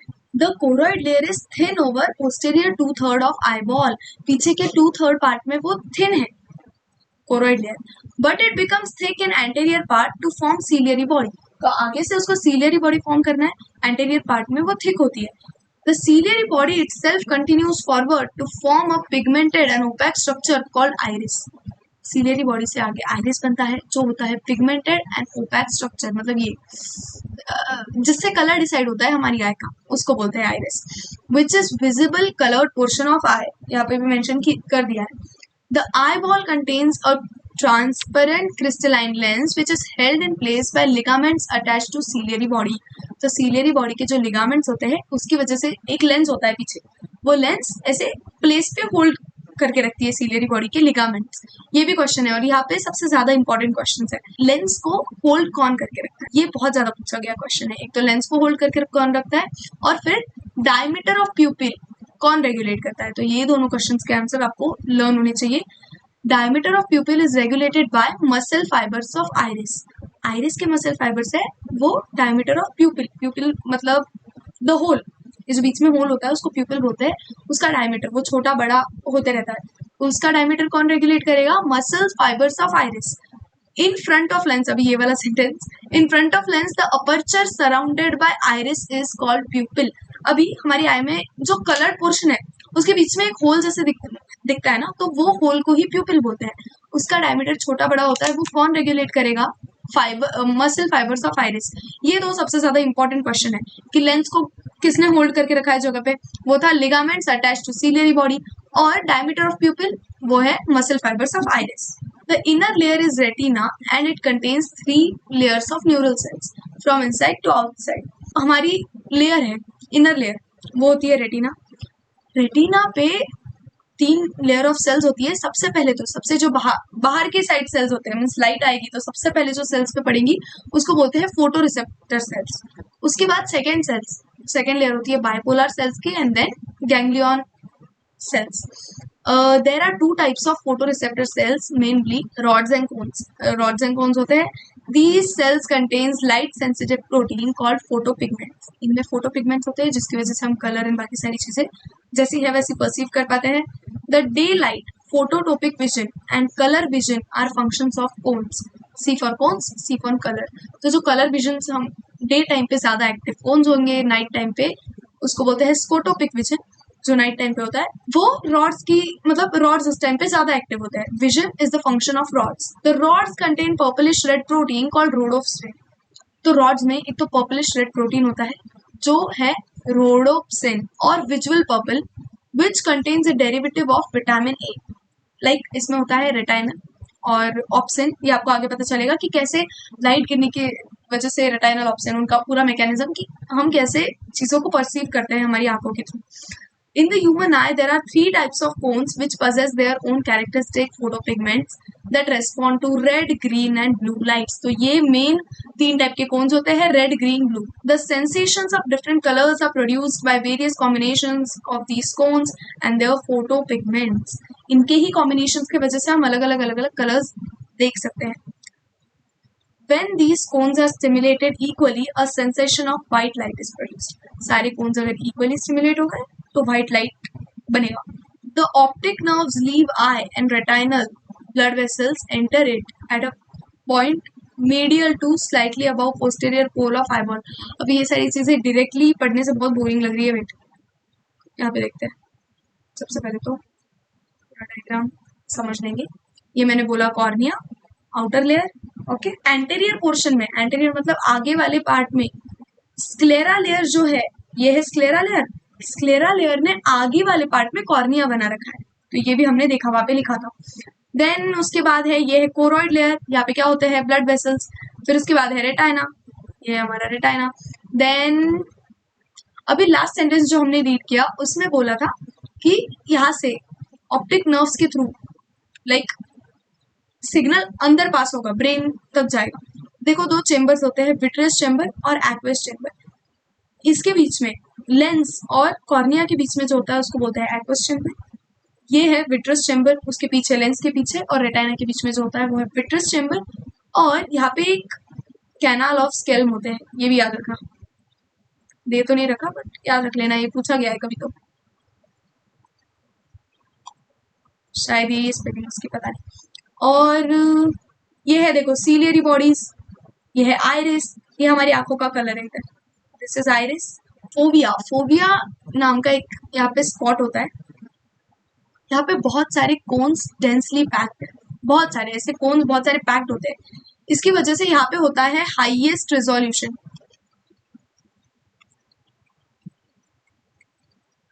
यहाँ पे हाईएस्ट रिजोल्यूशन का पॉइंट है फोबिया। फोबिया एक पिट काइंड ऑफ थिंग है, फोबिया एक गड्ढे जैसा है, उसके अंदर होता है मैक्यूला लूटिया, वो बहुत इंपॉर्टेंट पार्ट है, वही सब कुछ करता है मैक्यूला लूटिया। तो इस उसी रीजन से यहाँ पे है हाईएस्ट रिजोल्यूशन। और यहाँ पे है ब्लाइंड स्पॉट, ये वाले एरिया पे यहाँ पे है blind spot. Photo receptor cells are not present in that region and hence it is called a blind spot. वहां पे फोटो रिसेप्टर सेल्स ही प्रेजेंट नहीं है, बिकॉज हमने देखा ना कि बाहर से सारी चीजें अंदर जा रही है, हमने जैसे देखा कि ब्लड वेसल्स जा रही है, ब्लड वेसल्स के साथ ऑप्टिक नर्व्स, वो जो अंदर जा रही है, ब्लड वेसल्स ऑप्टिक नर्व्स वो सारी चीजें बिकॉज ब्रेन तक पहुंचाना है, तो उस वाले पॉइंट पे फोटो रिसेप्टर सेल्स मिसिंग है, इसलिए ब्लाइंड स्पॉट। अभी अभी देख के आए, at the posterior pole of eye lateral to the blind spot there is a yellowish pigmented spot. Fovea मतलब macula lutea yellowish pigmented spot होता है with a central pit called fovea, ये भी मैंने अभी बताया। The fovea is a thinned out portion of retina where only the cones are densely packed. This is the point where visual acuity resolution is greatest. The space between cornea and the lens is called aqueous chamber and contains thin watery fluid called aqueous fluid. वहाँ पे watery fluid होता है एकदम, उसको बोलते हैं aqueous humor। और पीछे जो चेम्बर है जिसको बोलते हैं विट्रस चेम्बर, वहाँ पे थिक फ्लूइड होता है, transparent gel called vitreous humour. तो ये थोड़ा सा ट्रांसपेरेंट जेल टाइप होता है। तो नेक्स्ट है मैकेनिज्म ऑफ विजन। तो देखो मैकेनिज्म क्या होता है, सबसे पहले तो लाइट आएगी, कॉर्निया पे गिरेगी, कॉर्निया से लेंस, लेंस से वो सीधा जाएगी रेटाइना के पास। अभी रेटाइना पे हमने देखा कि 3 लेयर्स ऑफ सेल्स है। सबसे पहले तो लाइट गिरेगी गैंग्लियोनिक सेल्स पे,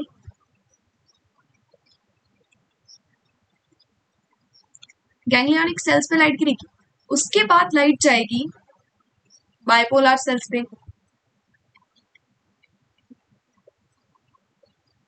और फिर एंड में लाइट जाएगी हमारे फोटो रिसेप्टर सेल्स पे।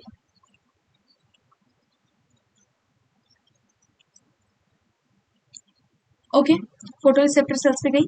यहाँ पे क्या हुआ, यहाँ पे हमारा जो रोडोप्सिन है, रोडोप्सिन, रोडोप्सिन किसका बना है, रेटाइनल प्लस ऑप्सिन, ये ब्रेक हो जाएगा, रोडोप्सिन ब्रेक हो जाएगा रेटाइनल और ऑप्सिन में, इससे जनरेट होगा एक्शन पोटेंशियल।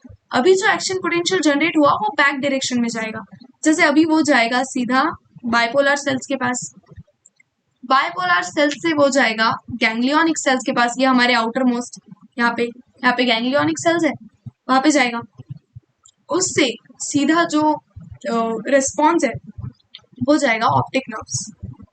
ओके, रिस्पॉन्स अभी जाएगा ऑप्टिक नर्व्स में, ऑप्टिक नर्व्स से रिस्पॉन्स ब्रेन की तरफ जाएगा, वहां पे परसीव किया जाएगा कि क्या मैसेज आया है, वहां पे पूरा अंडरस्टैंड किया जाएगा, then we get to know what the thing is, जैसे जो भी हमें दिख रहा है वो ये सारी प्रोसेस हो रही है।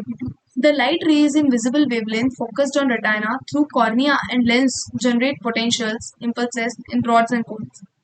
As mentioned earlier, the photosensitive compounds, photopigments, in the human eyes is composed of opsin, a protein, and retinal, and aldehyde of vitamin A. तो retinal, aldehyde of vitamin A, ये पहले भी बोला था। Light induces dissociation of retinal from opsin, resulting in changes in structure of opsin. तो opsin के structure में जैसे ही चेंज होगा तो मेम्ब्रेन की परमिएबिलिटी भी चेंज होगी, फिर उससे एक्शन पोटेंशियल जनरेट होगा, फिर वो वापस से पास होगा, वो सारी चीजें दे रखी है देखो इन structure of obscene. Okay, this causes membrane permeability changes, as a result potential difference are generated in photo receptor cells. तो फोटो रिसेप्टर सेल्स में पोटेंशियल डिफरेंस जनरेट हो गया। This produces a signal that generates action potential in ganglionic cells through bipolar cells. फिर वही मतलब वो फिर से ट्रैवल कर रहे हैं, अभी वो जाएगा बाइपोलर के पास जो बीच में वाले हैं और फिर गैंग्लियोनिक सेल्स के पास। These action potential impulses are transmitted by optic nerves to visual cortex area in the brain। Brain में एक एरिया होता है विजुअल कॉर्टेक्स, वो दिखाई देने के लिए काम आता है। तो वहाँ पे ये सारा मैसेज जाएगा। Where neural impulses are analyzed, ये जो भी impulses आए उनको हम अंडरस्टैंड करेंगे, एनालाइज करेंगे properly. And the image formed on retina is recognised based on earlier memory and experience. पहले की मेमोरी और एक्सपीरियंस के बेस पे वो रिकॉग्नाइज किया जाता है एंड फिर हमें पता चल जाता है कि क्या देखा हमने। The ear performs two sensory functions, hearing and maintenance of body balance. तो ये दो बहुत इंपॉर्टेंट फंक्शन होते हैं। हियरिंग तो सबको पता है, but maintenance of body balance ये बहुत इंपॉर्टेंट पार्ट है।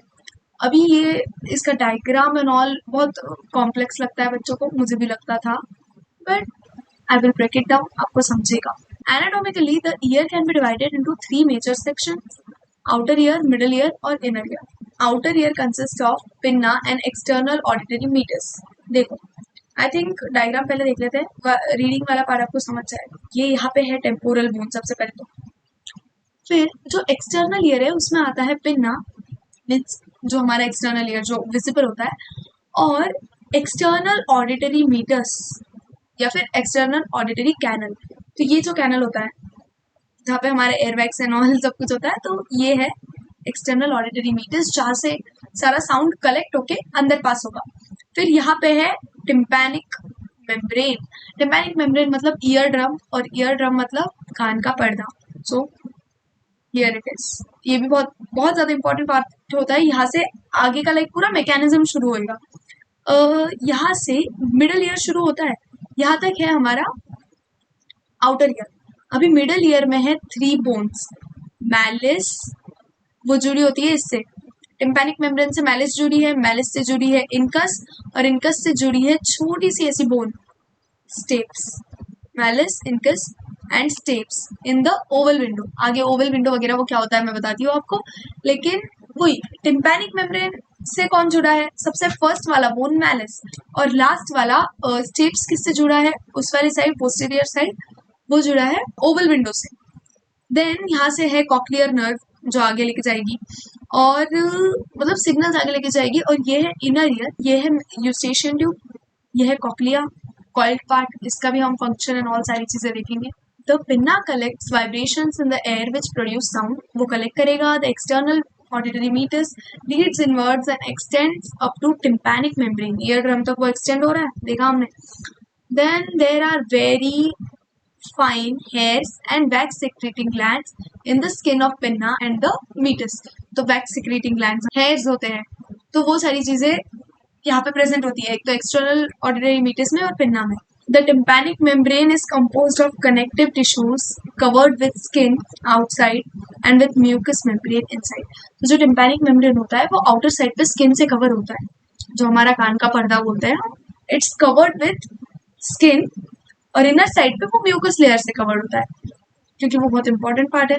The middle ear contains 3 ear ossicles, malice, incus, steps, which are attached to one another in a chain like fashion। देखा हमने, सबसे पहले मैलिस है जो टिम्पैनिक मेम्ब्रेन से कनेक्टेड है, फिर है इनकस, फिर है स्टेप्स ओवल विंडो से कनेक्टेड है।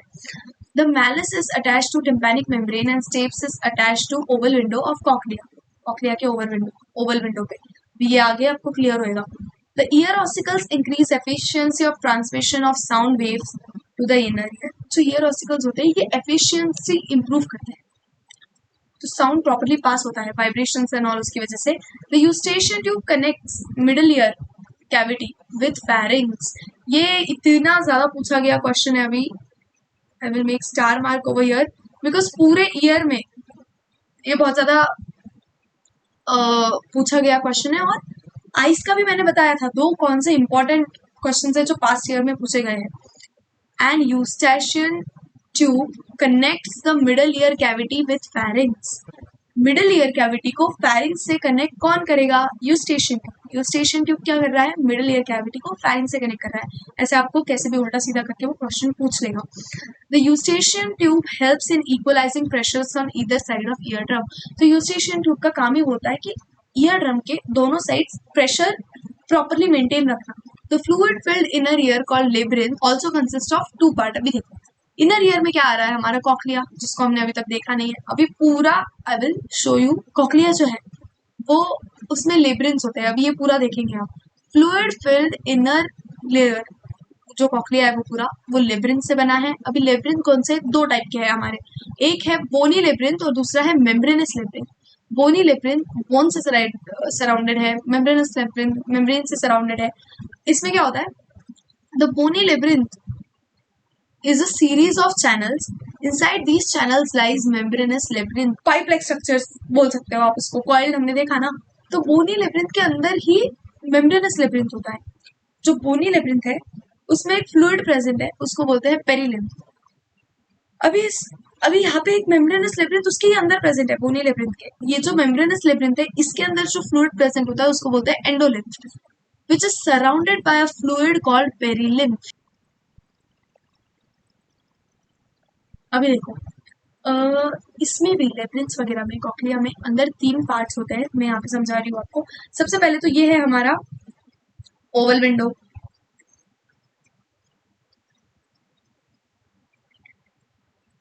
और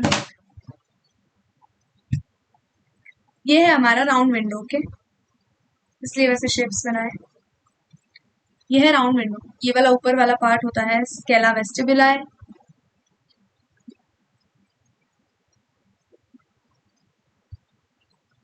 स्केला टिम्पैनी, स्केला मीडिया। ये जो पूरा स्केला वेस्टिबुलाe और स्केला टिम्पैनी है, यहाँ पे है हमारा पूरा पेरिलिम्फ नाम का फ्लूइड। और अंदर स्केला मीडिया में होता है एंडोलिम्फ नाम का फ्लूइड। कहाँ पे गया? ये एंडोलिम्फ। अभी स्केला मीडिया में यहाँ पे रफ कर दी बिकॉज आपको एक ओवरव्यू स्ट्रक्चर बताती हूँ। यहाँ पे है कुछ सेल्स, यहाँ पे हेयर लाइक स्ट्रक्चर्स होते हैं, स्टीरियोसीलिया एंड ऑल। वो आपको आगे डिटेल में बताऊंगी, बट एक देख लो। यहाँ पे स्टीरियोसीलिया होता है। ओके, यहाँ पे एक मेम्ब्रेन होगा उसके ऊपर। इस मेम्ब्रेन को बोलते हैं टेक्टोरियल मेम्ब्रेन। Tectorial membrane. अभी ये जो स्केला वेस्टिबुला है, यहाँ पे भी सेल्स है, यहाँ पे भी एक मेम्ब्रेन है। मतलब इस मेम्ब्रेन को बोलते हैं रीजनर्स मेम्ब्रेन।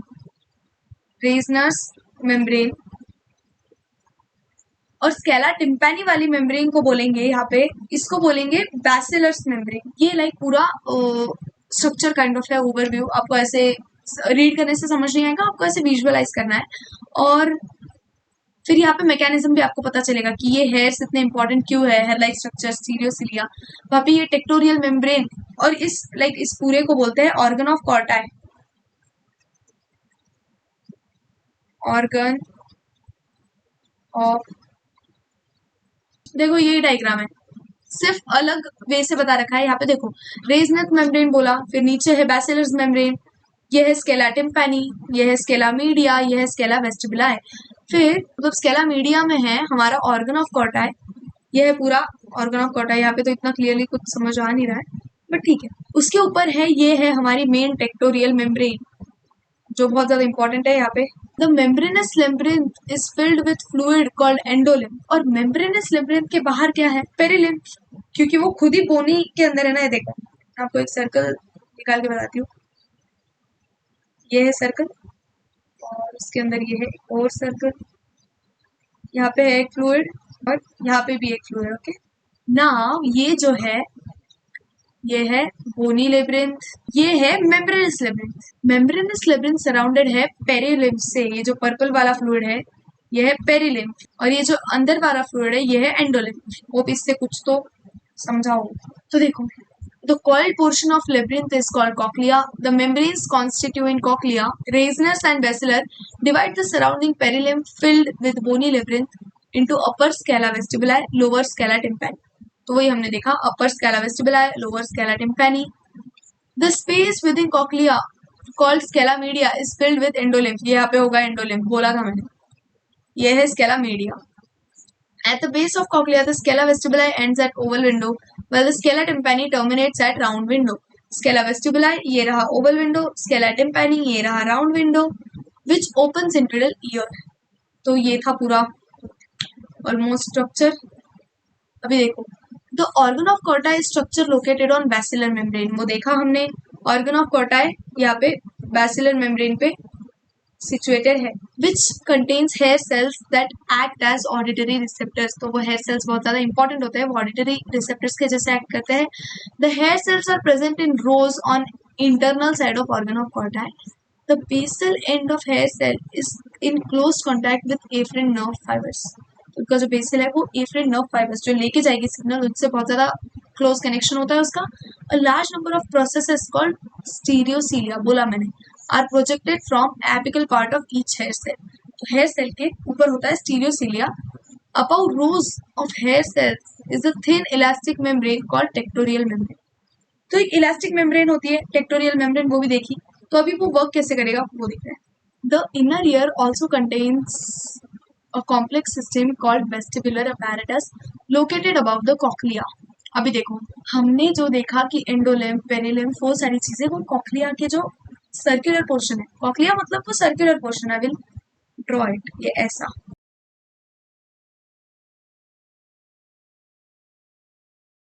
यहाँ पे होते हैं 3 कैनल्स, उसको बोलते हैं सेमी सर्कुलर कैनल्स, जो 90 डिग्री पे होते हैं एक दूसरे के. ये अभी सपोज कर लो आप ऐसा, ये canal,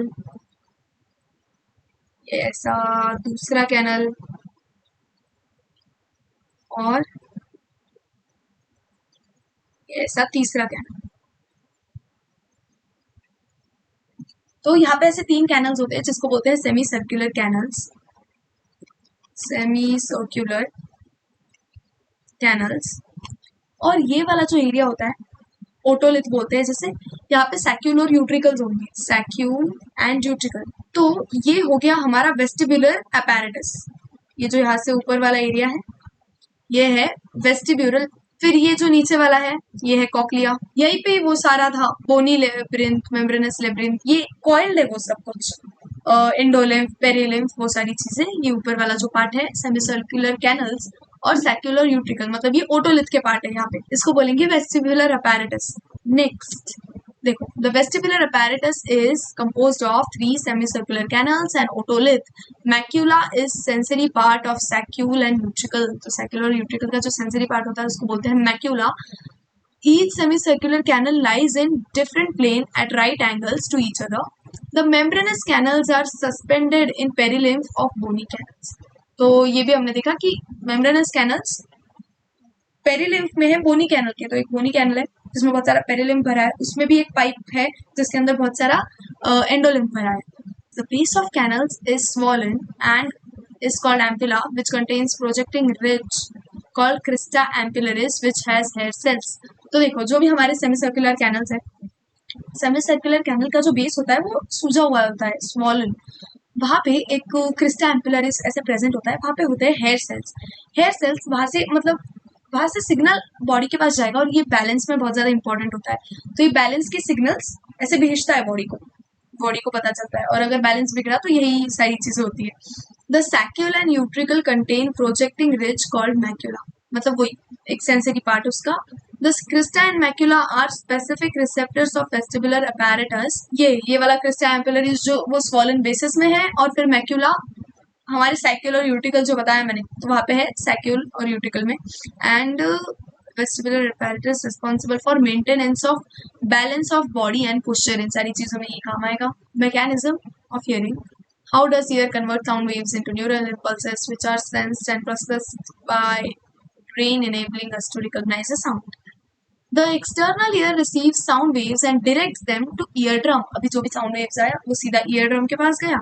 The eardrum vibrates in response to sound waves, and these vibrations are transmitted through ear ossicles, malleus incus tapes.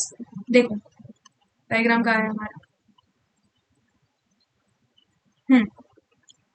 यहाँ से साउंड वेव्स आया बाहर से, यहाँ से अंदर गए, यहाँ पे वाइब्रेशंस क्रिएट हुआ, ये है हमारा ईयर ड्रम, टिम्पैनिक मेम्ब्रेन, यहाँ पे वाइब्रेशंस क्रिएट हुए।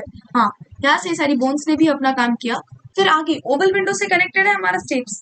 स्टेप्स ओवल विंडो में वाइब्रेशंस क्रिएट करेगा, वहां पे हमारा पूरा पेरिलिम्फ प्रेजेंट है। पेरिलिम्फ मतलब जितने भी अंदर के फ्लूइड्स है वहां पे पूरा वाइब्रेशन क्रिएट होगा। फिर वो पूरा लाइक कॉक्लिया में जाएगा, और वहां पे क्या होता है, हमारी जो बैसिलर मेम्ब्रेन है, बैसिलर मेम्ब्रेन ऊपर आएगी। हमने कहाँ पे देखा, ये देखो, ये जो बैसिलर मेम्ब्रेन है ये ऊपर आती है। ये ऊपर आने की वजह से क्या होगा, जो हमारे हेयर सेल्स थे, ये यहाँ पे छोटे छोटे छोटे छोटे जो हेयर सेल्स है वो टेक्टोरियल मेम्ब्रेन को टच करेंगे। स्टीरियोसीलिया, हेयर सेल्स के ऊपर जो प्रोसेसेस बनी है छोटी छोटी स्टीरियोसीलिया, वो टच करेंगी टेक्टोरियल मेम्ब्रेन को, और यहाँ पे एक्शन पोटेंशियल जनरेट होगा। तो इस एक्शन पोटेंशियल की वजह से आगे हमारे ब्रेन में nerves के थ्रू सिग्नल जाएगा, और फिर we can recognise the sound. The vibrations pass through oval window onto the fluid of cochlea where they generate waves in limbs। अभी हमारा जो भी लिम्फ है, एंडोलिम्फ, पेरिलिम्फ, उसमें वेव्स जनरेट हो गए। The movement of basilar membrane bend the hair cells. These movements of basilar membrane bend the hair cells, pressing them against tectorial membrane। हमारी ऊपर tectorial membrane है, तो वही बोला मैंने, स्टीरियोसीलिया जो सेल्स के प्रोजेक्शंस है वो वहाँ पे एम्बीड करते हैं। As a result, impulses are generated as a result nerve impulses are generated in the associated afferent neurons। तो वहां से जो भी इंस्टेंटली नजदीकी एफरेंट न्यूरॉन्स एसोसिएटेड है वहां से नर्व इम्पल्स जनरेट होगा। These impulses are transmitted by afferent fibres via auditory nerves to auditory cortex. Auditory cortex वो एरिया जहाँ पे हमारा ब्रेन इम्पल्सेस को एनालाइज करके साउंड को रिकॉग्नाइज करके हमें बताएगा कि वो क्या रहा है। So this is all mechanism. हो गया पूरा चैप्टर। Thank you.